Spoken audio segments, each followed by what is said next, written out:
चलिए स्टार्ट करते हैं। पहले वो सारे आंसर्स डिस्कस कर लेते हैं ना, जिन्होंने बनाए हैं। आप लोग चेक कर लो एक बार, कुछ आंसर में प्रॉब्लम होगा तो अपन डिस्कस करते हैं।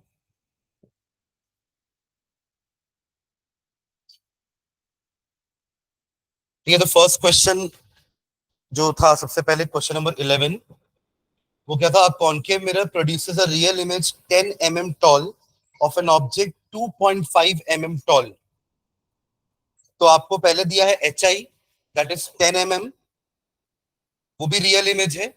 एच ओ दिया हुआ है 2.5 mm, placed at 5 centimetre from the mirror, यानी कि यू दिया हुआ है -5। Calculate the focal length of the mirror and position of the image. क्या आंसर आ रहा है इसका? फोकल लेंथ आएगा -4 सेंटीमीटर एंड इसका इमेज डिस्टेंस आ रहा है -20 सेंटीमीटर। जितने लोगों ने बनाया इसका आंसर आ रहा है एवरीवन? तो दूसरा आंसर इसके अलावा तो फिर मैं सॉल्व करूंगा, अदरवाइज फिर हम आगे बढ़ेंगे।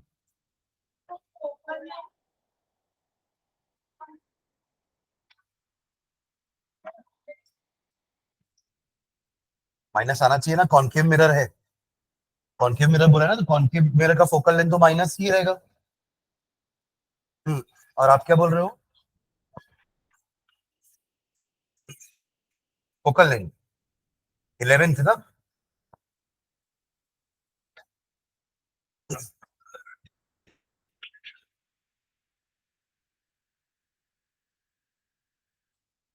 एच ओ दिया हुआ है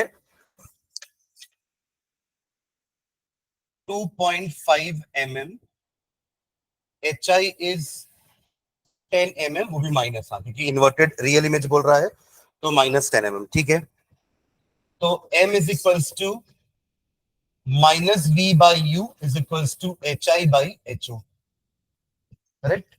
-v अपॉन -5 ही दिया है ना, is equals to -10 upon 2.5। mm तो कैंसिल हो जाएगा, ठीक है?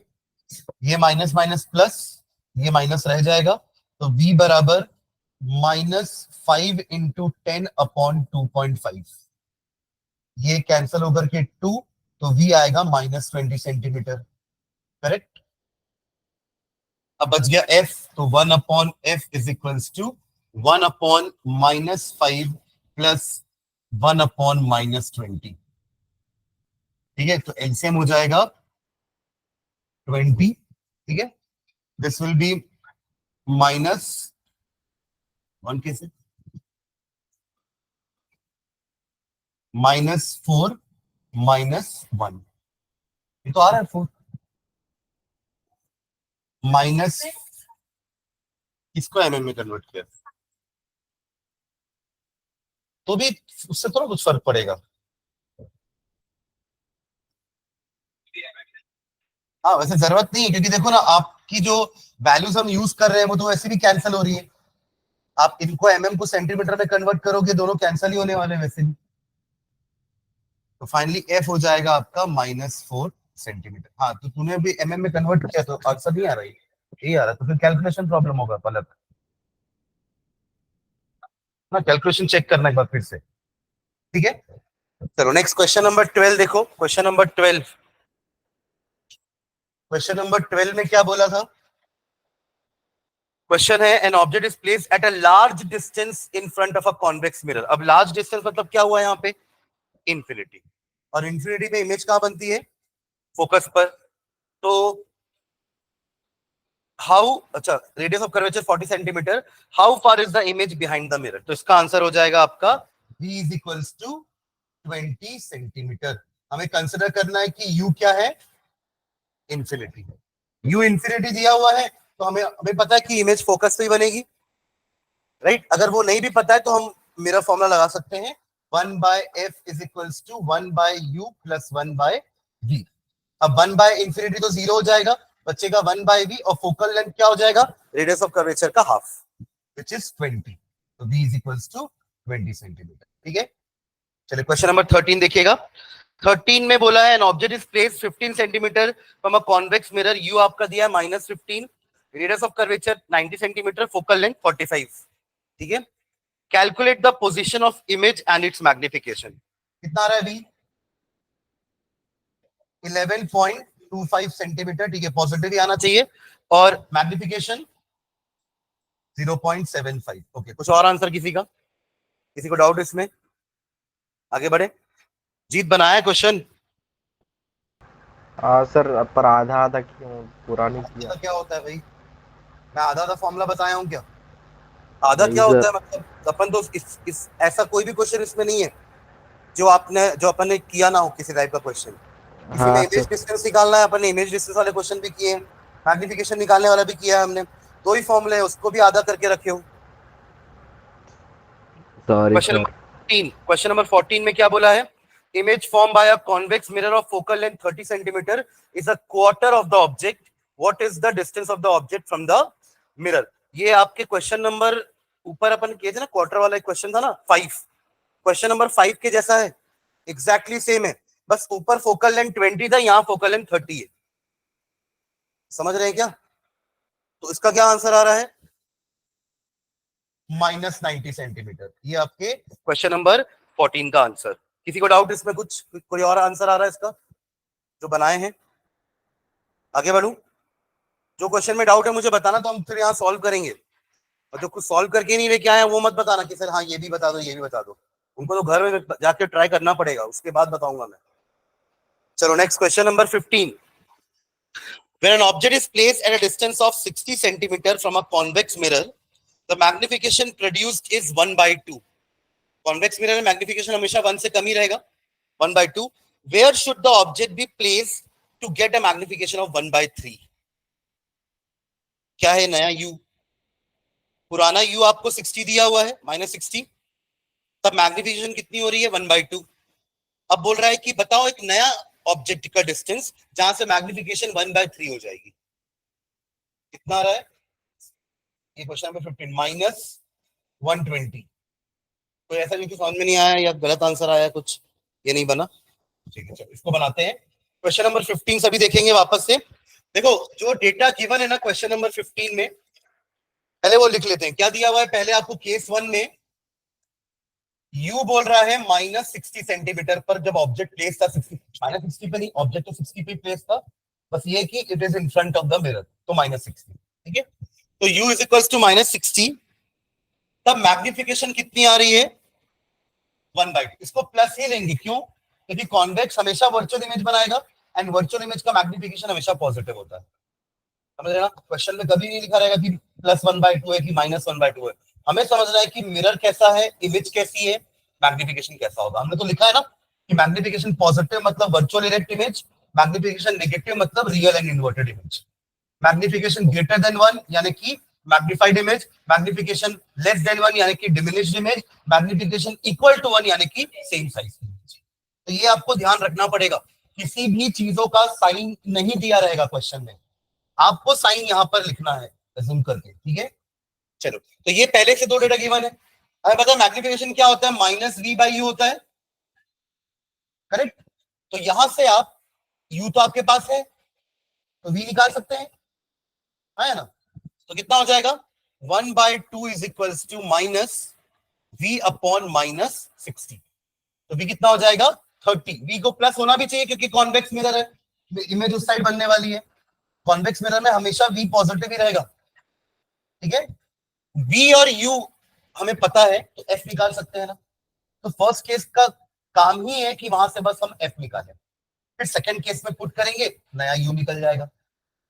समझ रहे हैं क्या? तो चलो f निकाल लेते हैं। What is f? तो 1/f is equals to 1/u plus 1/v। तो 1/f is equals to 1/-60 plus 1/30। LCM will be 60 will be LCM -1 plus 2, 1/f। तो f कितना दिख रहा है आपको? 60 दिख रहा है, तो f हो जाएगा 60 सेंटीमीटर। करेक्ट? ये केस 1 से हमने ये चीज निकाली, बट क्वेश्चन यहां नहीं खत्म होता। हमसे क्या पूछा था उसने कि मैग्निफिकेशन अगर 1/3 चाहिए तो कहां ऑब्जेक्ट को रखना पड़ेगा। यानी कि केस 2 में आपके पास f है, फोकल लेंथ थोड़ी ना चेंज जाएगा मिरर का। आप ऑब्जेक्ट कहीं भी रखो, फोकल लेंथ तो सेम रहेगा ना हमेशा। तो फोकल लेंथ हमको पता है हमने निकाल लिया फर्स्ट वाले केस से। u हमें निकालना है, करेक्ट। और क्या है, m दिया हुआ है नया वाला, पहले 1/2 था मैग्निफिकेशन, अब कितना है 1/3, यानी कि -v/u हमें गिवन है। ठीक है, निकालना u है ना, तो आप v को u के टर्म्स में लिखो, v को u के टर्म्स में, जो कि कितना हो जाएगा, v is equals to -u/3 होगा ऐसा।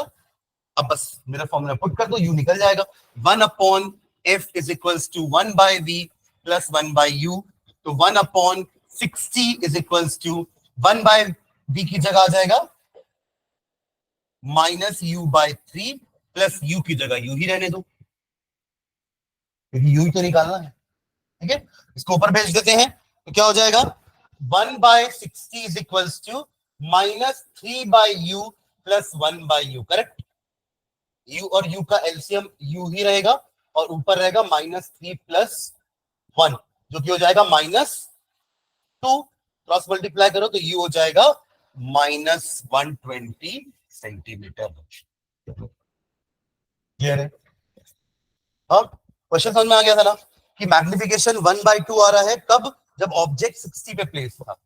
अब अगर आपको मैग्निफिकेशन को कम करना है, कमी तो किया ना, 1/2 से 1/3 कमी हुआ मैग्निफिकेशन, है ना, 1/2 मतलब 0.5 हुआ, 1/3 मतलब 0.33 हुआ, राइट। तो अगर अपन ऑब्जेक्ट को और दूर ले जाएंगे तो क्या होगा, मैग्निफिकेशन और कम होता जाएगा। है ना क्लियर?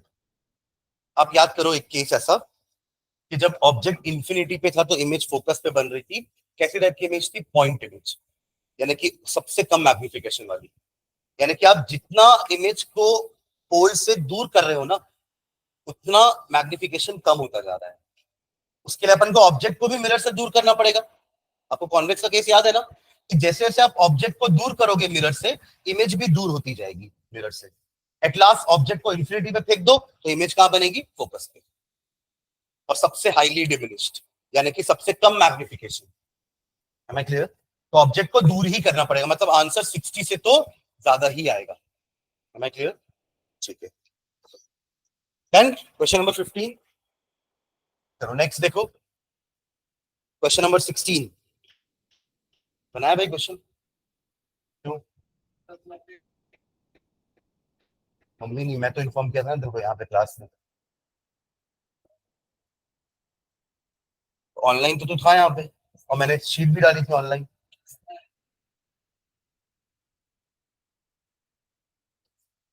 16, क्वेश्चन नंबर 16 देखिए, an object is placed 18 centimeter in front of a mirror.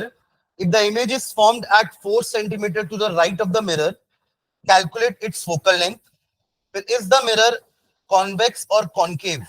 इतना पढ़ के हम बता सकते हैं क्या कि मिरर कॉन्वेक्स है कि कॉन्केव है?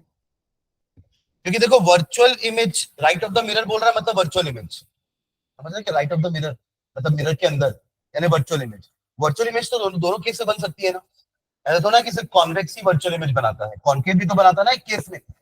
तो इसलिए अभी अपन तुरंत तो नहीं बता सकते देख करके, सिर्फ इतना इतना पढ़ करके कि वो कॉन्वेक्स है कि कॉन्केव है। आप एफ निकालो, अगर एफ का साइन पॉजिटिव है तो वो कॉन्वेक्स है, और अगर एफ का साइन नेगेटिव आया तो वो कॉन्केव है। समझ रहे हैं? यहाँ ये हम इससे हम पहचान कर सकते हैं कि हमारा मिरर कैसा है। और उसके लिए आपको यू और वी तो दे दिया है, यू कितना लिया है -18, वी कितना हो जाएगा +4, क्योंकि other side of the mirror बोल रहे हैं अपन। M I clear? तो -18 +4, इसको सॉल्व किया तो फोकस कितना आया, फोकल लेंथ सॉरी, +5, तो +5.1, ये बोल रहे हैं प्लस, ये क्या क्वेश्चन नंबर क्या है 16, तो फोकल लेंथ आ रहा है 5.1 सेंटीमीटर, यानी कि ये कौन सा मिरर है, कॉन्वेक्स। यहां से हम बता सकते हैं। ओके, आगे भी क्वेश्चन है, what is the nature of the image, virtual and erect, image is virtual and erect,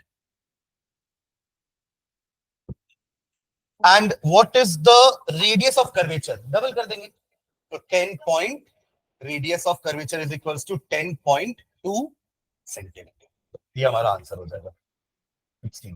ठीक है, चलो नेक्स्ट क्वेश्चन नंबर 17, ये शायद किए थे क्या अपन क्लास में, ये रिपीट क्वेश्चन है, मतलब मैंने करवाया अलग क्लास में,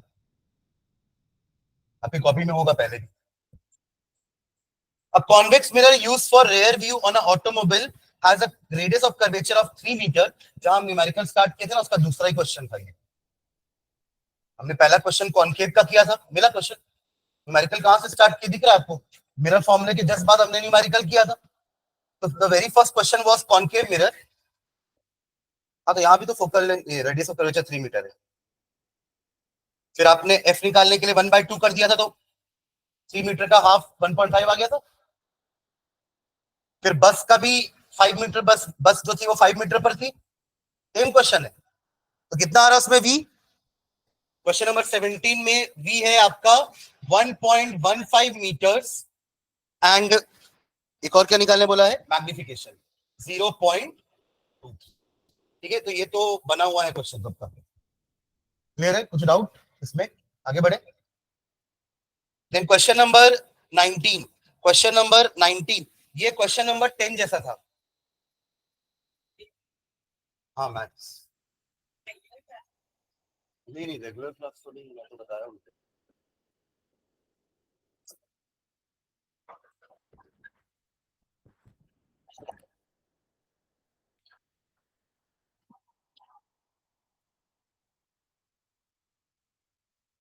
हाँ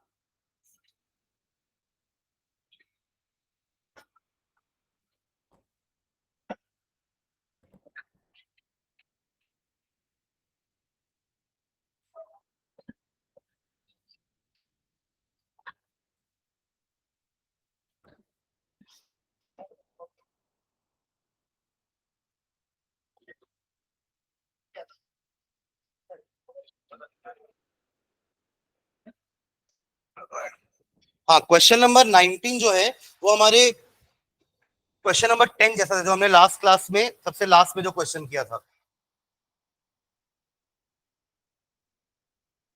अच्छा 18 नहीं डिस्कस किया क्या? चलो 18 देख लेते हैं।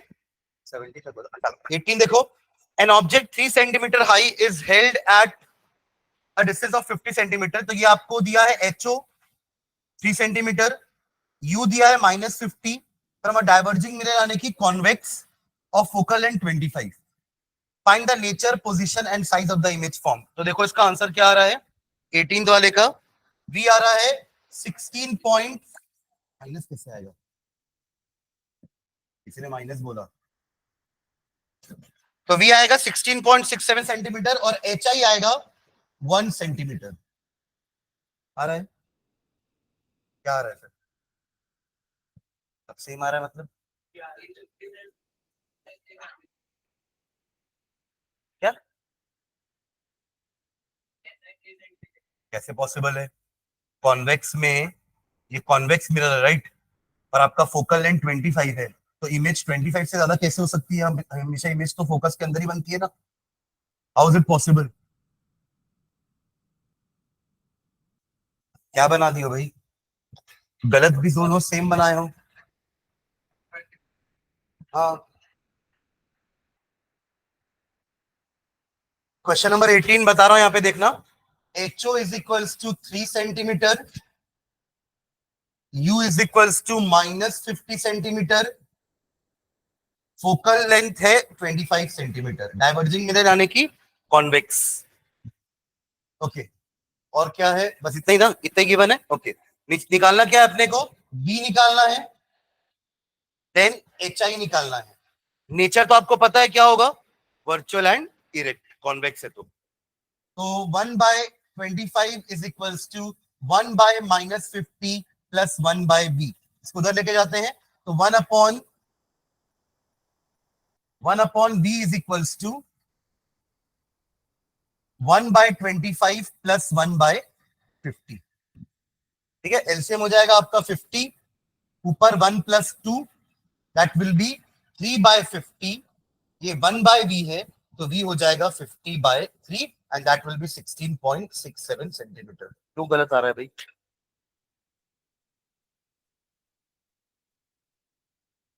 इसको माइनस किया था,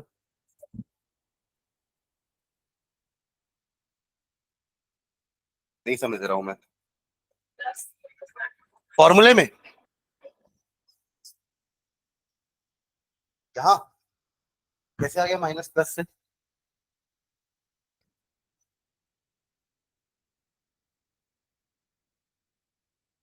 ठीक है ये V। और तू क्या कहता भाई, कैसे एक साथ एक ही गलती, कैसे एक ही गलती हुई, कल से टिपे हो?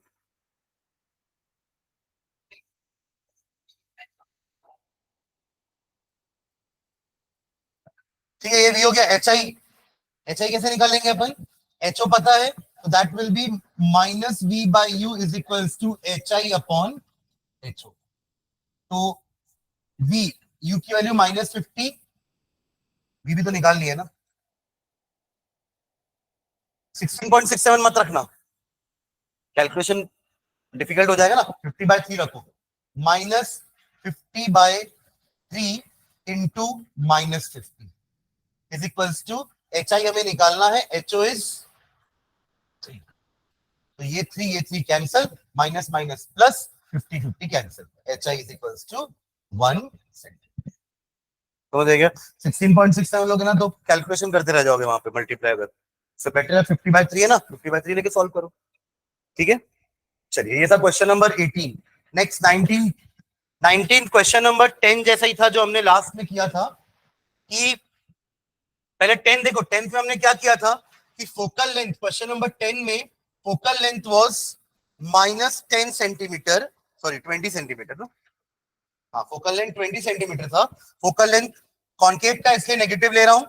Image formed is 3 times the size of object, तो m की वैल्यू मैंने +-3 लिया था। +-3 क्यों, मैग्निफिकेशन 3 दिया है बट वो रियल इमेज का है कि वर्चुअल इमेज का ये पता नहीं है, तो 2m पॉसिबल है, प्लस या माइनस। तो एक बार +m लेकर के आपको u निकालना है और एक बार -3 लेकर के आपको u निकालना है। यही हमारे दो पॉसिबल डिस्टेंसेस होंगे। अगर आप +3 लेते हो तो -v/u इज इक्वल्स टू 3 या फिर v is equals to -3u।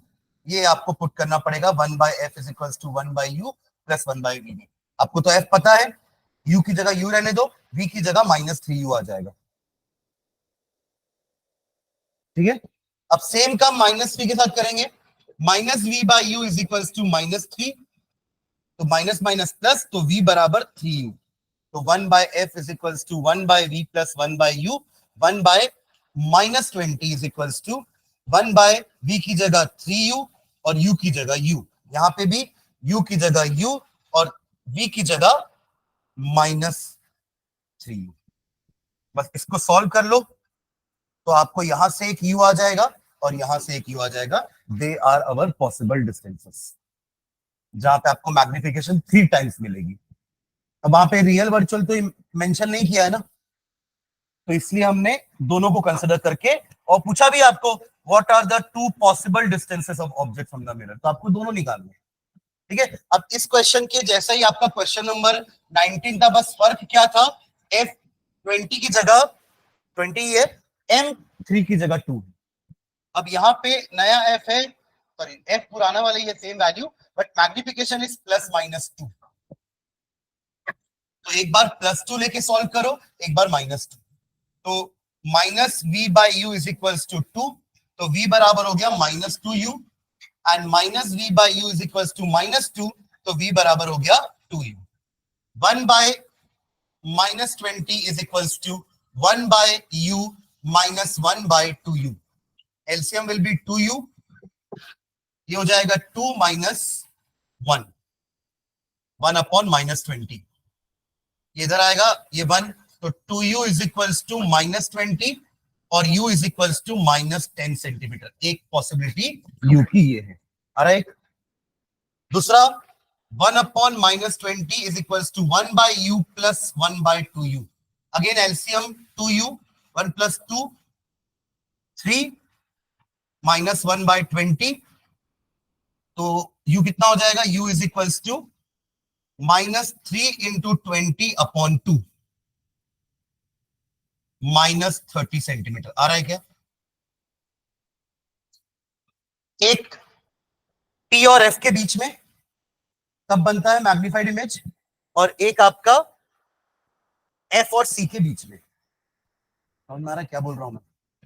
10 centimetre पे प्लेस है, मतलब कहां, कौन सा केस है ये, last case, when the object is placed between P and F। कैसे पता चला P एंड F के बीच में? F कितना है 20, ऑब्जेक्ट डिस्टेंस कितना आया 10, यानी कि ऑब्जेक्ट पोल और फोकस के बीच में है।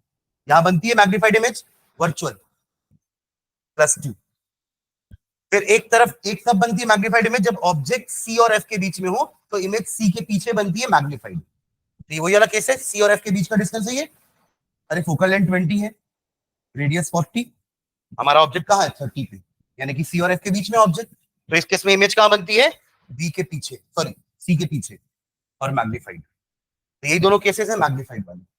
ठीक है, तो दो पॉसिबल आंसर्स आपके ये हो जाएंगे, u is equals to -10 and u is equals to -30। किसी को डाउट? ये बना था सेम, मैंने तो समय बताया भी था कि इसके जैसा क्वेश्चन नंबर 19 है। ठीक है, चलिए next question number 20। Question number 20,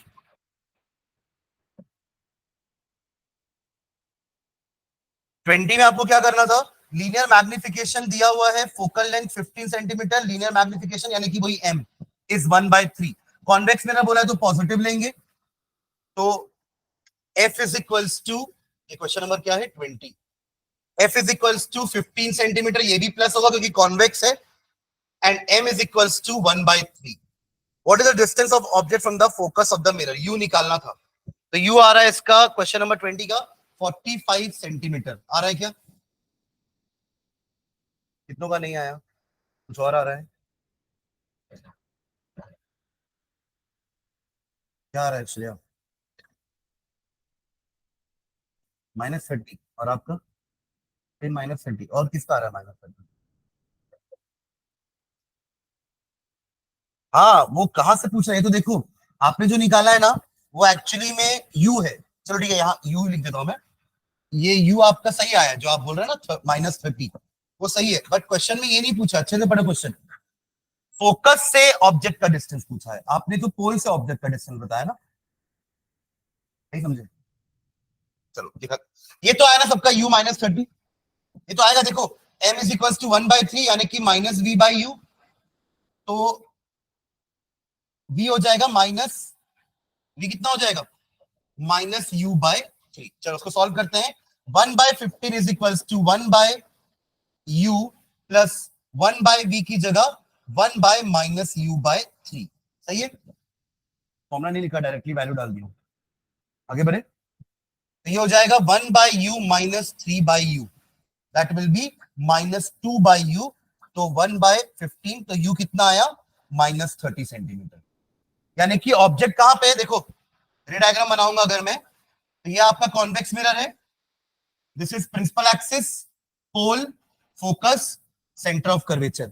object यहां पर है, जो कि डिस्टेंस कितना है पोल से 30 सेंटीमीटर, ये है आपका निकला। ठीक है, बट क्वेश्चन में क्या बोला है, what is the distance of object from the focus of the mirror.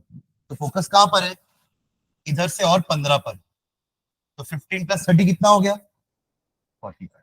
अब यहाँ पे साइन लेकर के -30 + 15 मत कर देना, ये -15। मैंने बोला ना साइन का कोई सिग्निफिकेंस नहीं है, साइन का मीनिंग क्या है, बस वो आपका डायरेक्शन बता रहा है, दैट्स इट, कि ऑब्जेक्ट किस तरफ है, इमेज उस तरफ है।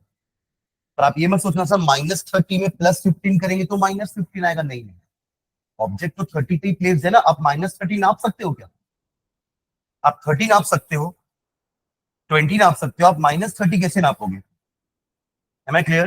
तो डिस्टेंस कितना हो गया फोकस से ऑब्जेक्ट का, 30 ये और 15 पीछे, टोटल डिस्टेंस कितना हो गया 45 सेंटीमीटर।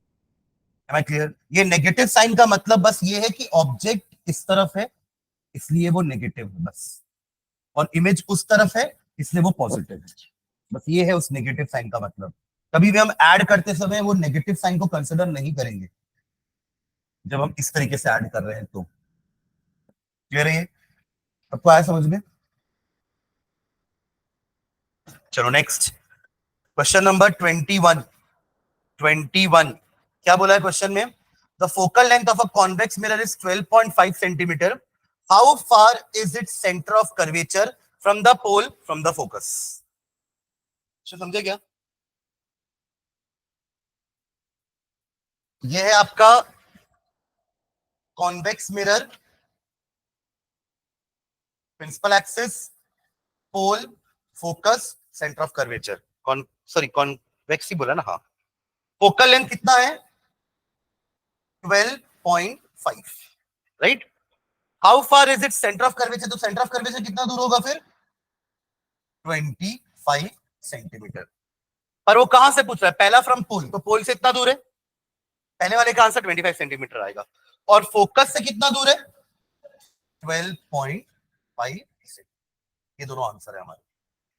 सिंपल था ये तो। Next question number 22। Question number 22। Find the focal length of a concave mirror that produce 4 times larger real image। अब देखो यहाँ पे रियल इमेज बोल दिया है, तो m को पहले ही -4 ले लेना। समझ रहे क्या? तो आपको क्या क्या दिया हुआ है? m दिया हुआ है -4, what else? held at 5 centimetre. u दिया हुआ है -5 सेंटीमीटर। बस इतना ही है ना। f निकालने बोला है, ये भी बन जाएगा। इन दोनों की हेल्प से आप v निकाल लो, रहेगा इन दोनों की हेल्प से v। m is equals to -v by u। यहां से v निकल जाएगा, बस फिर तो मेरा फॉर्मूला ये क्या आ रहा है? कितना आया? 22 का ना, -4, ठीक है। एंड 23 का क्या आया है? बना किसी से 23?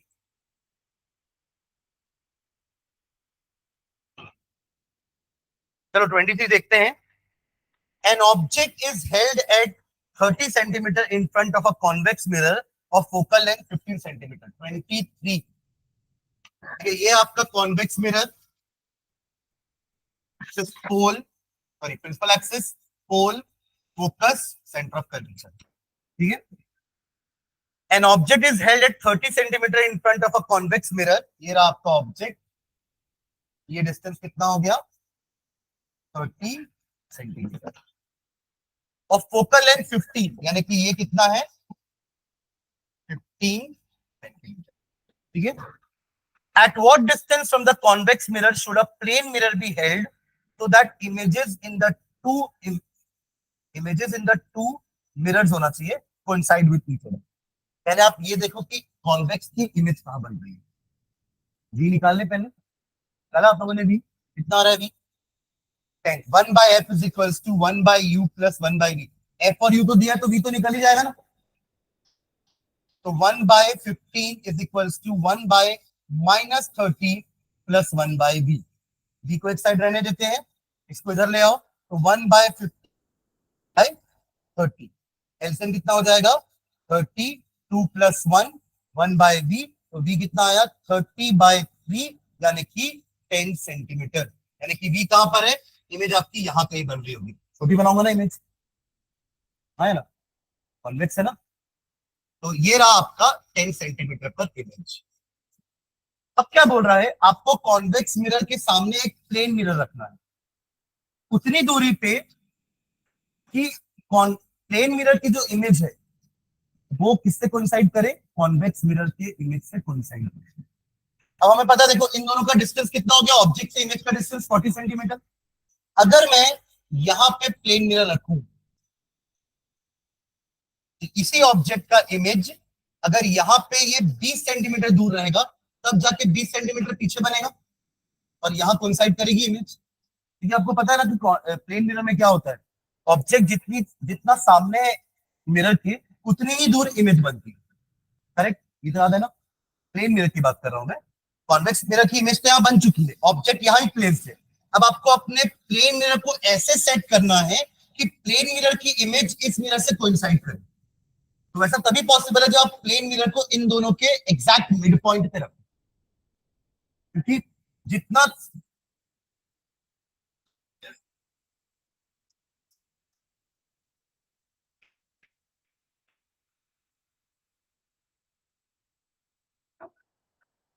तो प्लेन मिरर अगर अपन इन दोनों के डिस्टेंस में एकदम मिडिल पॉइंट में रखेंगे, तब 20 इधर object distance from the plane mirror और 20 पीछे उसकी इमेज बन जाएगी इसी पॉइंट पर।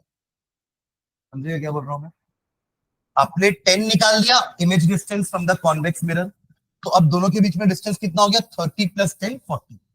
अब आपको प्लेन मिरर को ऐसी जगह पर रखना है जिससे इमेज उसकी वही बने जहां पे कॉन्वेक्स मिरर की इमेज बन रही है। तो यहां अगर आप चाहते हो इमेज बने, तो आपको इन दोनों के एकदम मिडिल पॉइंट पे रखना पड़ेगा प्लेन मिरर को।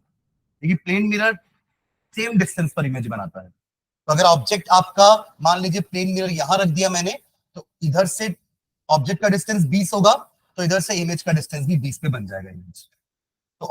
तो प्लेन मिरर कहां रखा है आपका? कॉन्वेक्स से 10 सेंटीमीटर दूर, हाँ है ना? आपने यहां रखा, मतलब यहां से यहां 20 है, तो बचा कितना? 10, और इधर भी ये 10 हो गया, तो इमेज इसकी इमेज यही बनेगी ना इसके साथ, हाँ है ना? और एकदम ऊपर ही बनेगी और बड़ी बनेगी ना, क्योंकि प्लेन मिरर तो सेम साइज की बनाएगा ना भाई। कॉन्वेक्स ने डिमिनिश बनाई थी, प्लेन थोड़ी ना डिमिनिश बनाएगा। बट दोनों एक ही जगह पर बन रहे हैं, तो एक ही ऑब्जेक्ट की दो इमेज बनी है एक ही जगह पर, एक बड़ी और एक छोटी। कहां रखने पर? एक प्लेन मिरर को कॉन्वेक्स मिरर के आगे 10 सेंटीमीटर रखने पर ऐसा हुआ। समझ रहे क्या? तो ऐसा हमेशा नहीं होगा ना, मतलब आपको अपने ऑब्जेक्ट डिस्टेंस के हिसाब से इमेज डिस्टेंस निकालना पड़ेगा और उसके आधे में प्लेन मिरर को रखना पड़ेगा, तभी उसकी इमेज वहीं बनेगी जहां पे कॉन्वेक्स की बन रही है। किसी को डाउट? क्लियर है? तो उसका आंसर क्या होगा? 10 सेंटीमीटर, 20 नहीं, क्योंकि कॉन्वेक्स से पूछा है ना, कॉन्वेक्स से तो 10 सेंटीमीटर पर ही है। देखो ना लास्ट में क्या लिखा हुआ है, at what distance from the convex mirror should a plane mirror be placed. तो कॉन्वेक्स मिरर से इट शुड बी 10 सेंटीमीटर अभी, ठीक है? तो आंसर 10 हो जाएगा। चलिए 24th लास्ट क्वेश्चन क्या था? आपको 3 रे डायग्राम बनाने थे to show the size and nature of image of an object change when it is moved from center of curvature of concave mirror towards the pole of the mirror। तो actually आपको 3 diagram कौन कौन से बनाने हैं? पहला case आपको बनाना है C और F के बीच में, आप सेंटर ऑफ कर्वेचर से पोल तक ले जा रहे हो ना, उस केस में आपको 3 डायग्राम बना के दिखाने कि कैसे साइज चेंज हो रहा है, कैसे नेचर चेंज हो रहा है ना? तो पहला सी एंड एफ में बनेगा, फिर दूसरा कहां बनेगा? एफ पे, और तीसरा केस क्या था हमारा? पी और एफ के बीच में। क्या क्या डिफरेंसेस है तीनों में? इन दोनों केस में the image is real and inverted. यहां पे इमेज कैसी है? Virtual and erect, correct? यहां पे इमेज कैसी है? मैग्निफाइड। यहां पे कैसी है? Highly magnified. और यहां पे भी मैग्निफाइड। ये डिफरेंसेस हो जाएंगे तीनों इमेज में, ठीक है? तो ये हमारा क्वेश्चन था। और कुछ डाउट इस शीट में? ठीक है, जिसने ऑनेस्टली शीट को सॉल्व किया होगा उससे आगे क्वेश्चन बनेंगे, ठीक है? और जिन्होंने नहीं किया, जो बहानेबाजी कर रहे हैं ना, उनका मैं बात करता हूँ। कौन कौन? अभिनव, आजीला, आप और त्रिशा। आप कहाँ थे? क्लास और क्वेश्चन तो हम कर चुके थे ना, तो शीट भी डाला था, ट्राई किए एक भी क्वेश्चन? चलो हो गया ये। चलिए नेक्स्ट हैंड डालना। नेक्स्ट पार्ट स्टार्ट करते हैं चैप्टर का, that is refraction.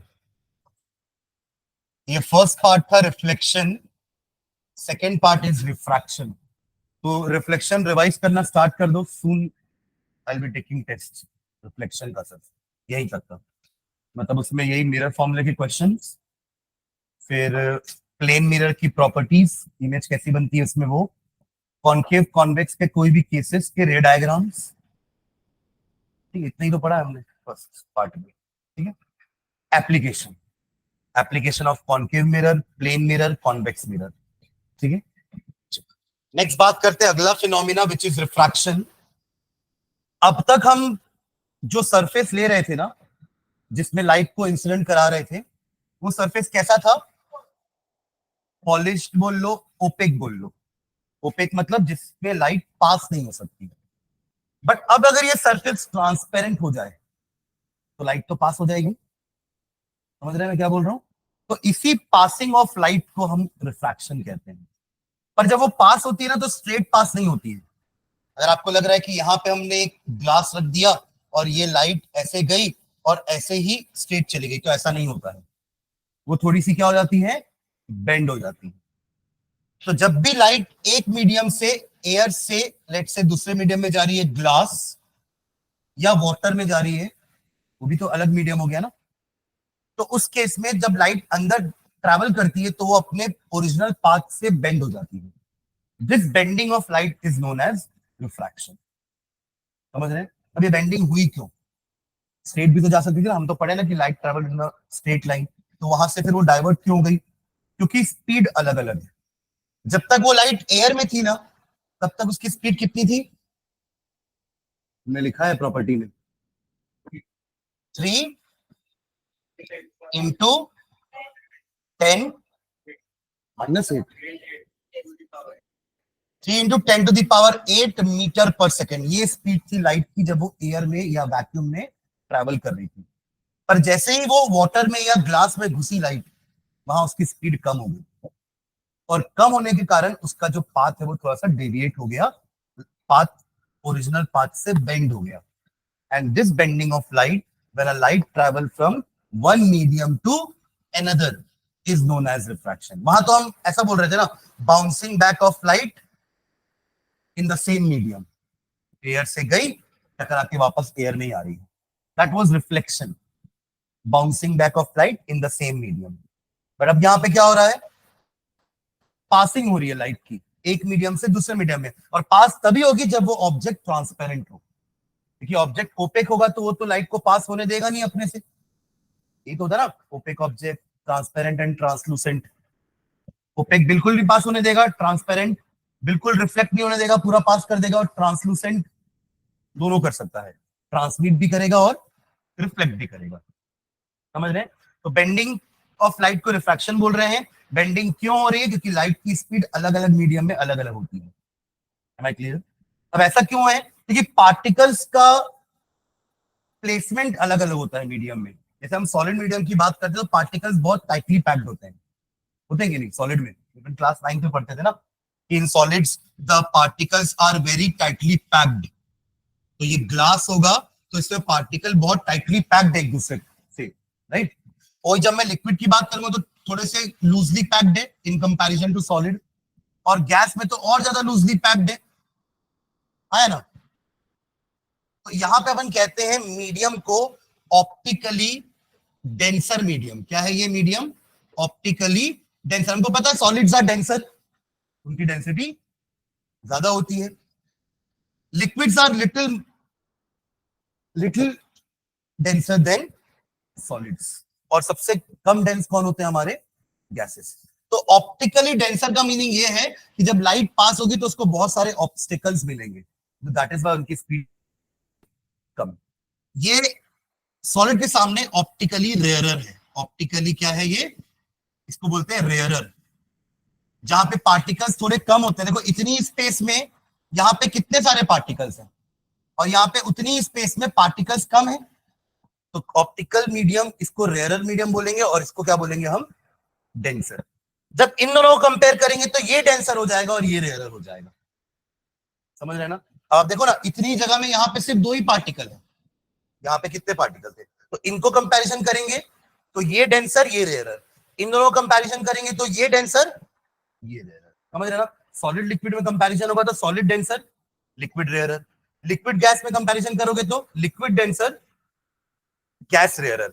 And solid gas में obviously solid denser, gas rarer. समझ में आ रहा है क्या? तो ये रेयरर डेंसर का मीनिंग समझ में आ गया ना? रेयरर का मतलब ये है कि वहां पे पार्टिकल्स रेयर है, कम है, डेंसिटी उनकी कम है. एंड व्हेन आई से डेंसर मीडियम, तो वहां पे उतनी जगह में बहुत सारे पार्टिकल्स हैं.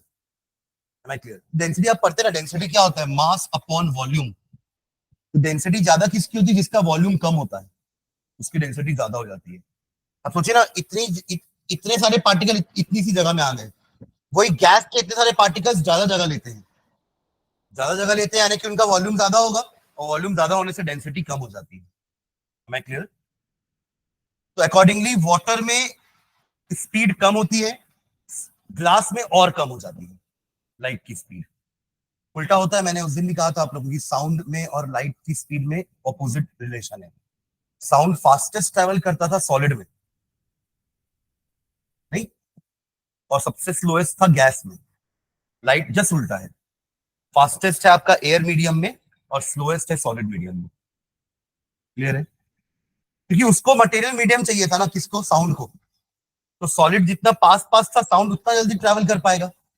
वहां पे साउंड प्रोपगेट करता था ना from one particle to another. तो आप सोचो जहां पार्टिकल उसको जल्दी जल्दी मिल जाएंगे तो साउंड जल्दी जल्दी चला जाएगा, और साउंड को यहाँ पे पार्टिकल या ये मिला, अगला पार्टिकल और दूर है तो उसको ट्रैवल करने में टाइम लगेगा।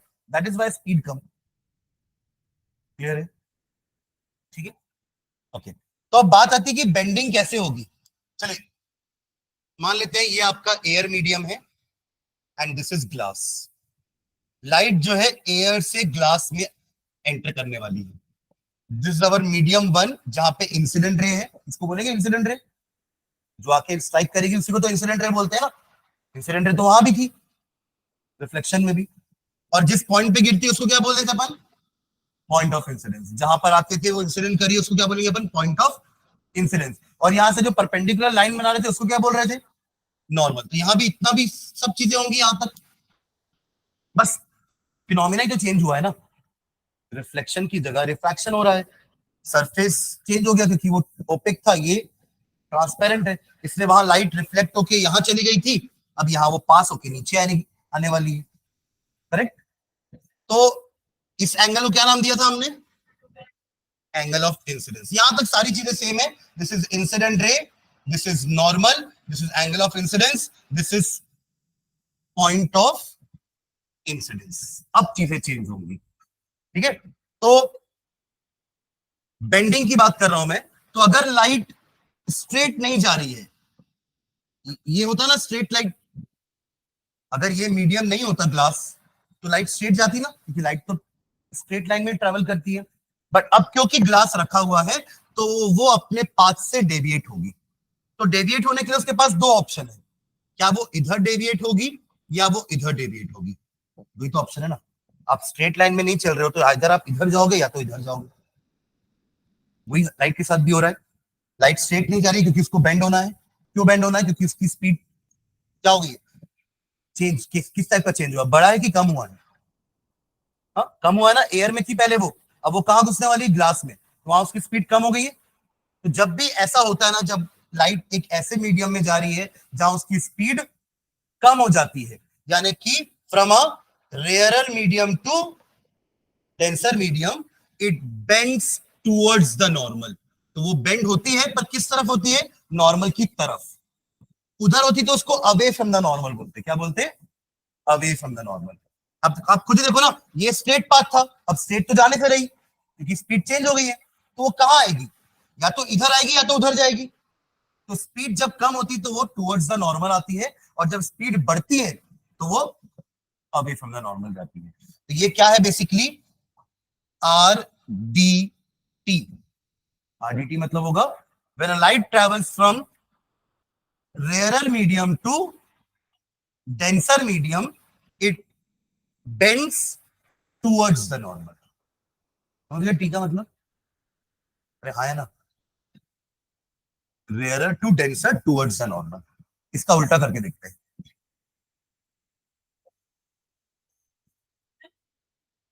ये रहा हमारा surface, incident ray.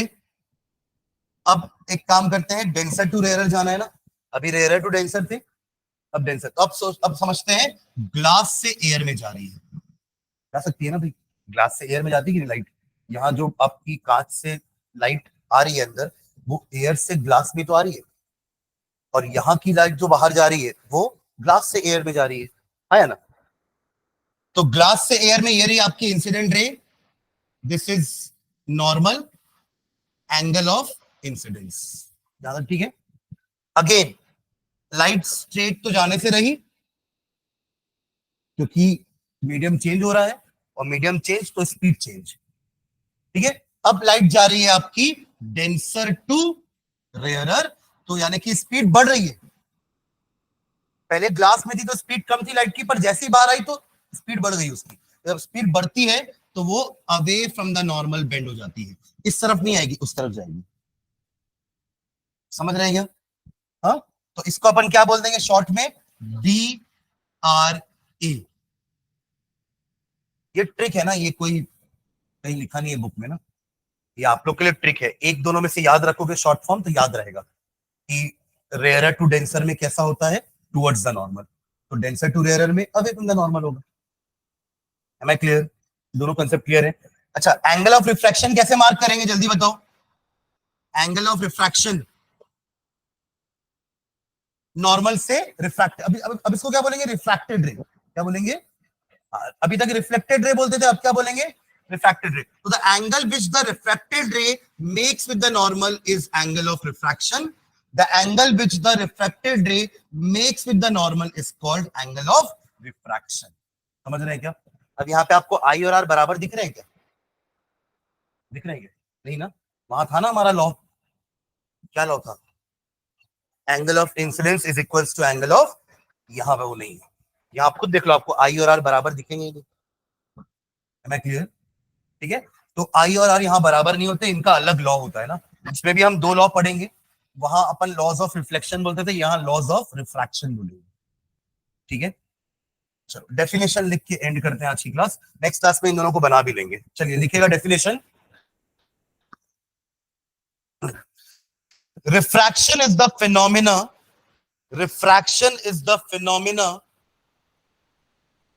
refraction is the phenomena of bending of light, of bending of light. Refraction is the phenomena of bending of light as it passes from one medium to another. Bending of light as it passes from one medium to another.